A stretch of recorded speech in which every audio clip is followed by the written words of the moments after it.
এটা ছিল সানডের ব্লগ। যদিও সানডেতে আমাদের ছুটি থাকে, কিন্তু অভিষেকের কোনো কারণে কলেজ থেকে ডাক এসেছিল, তো অভিষেক সেই জন্যই গেছিলো।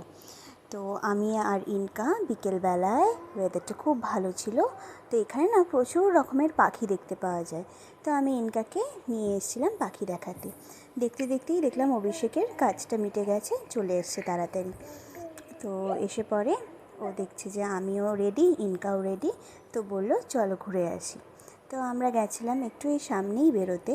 ঘুরতে যাওয়ার তো কোনো জায়গাই নেই এখানে, মানে যেতে হলে সেই অনেকটা হয় বাগনান যেতে হবে, নয় এইদিকে তমলুক যেতে হবে।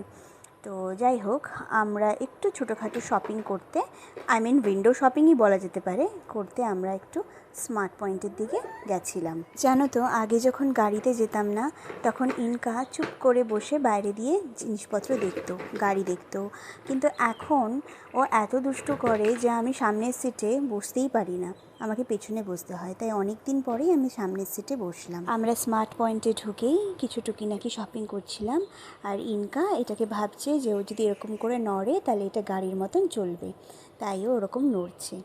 দেখো কাণ্ড। যাই হোক, আজ গল্পটা এতটাই থাক। তোমরা ভালো থেকো, সুস্থ থেকো।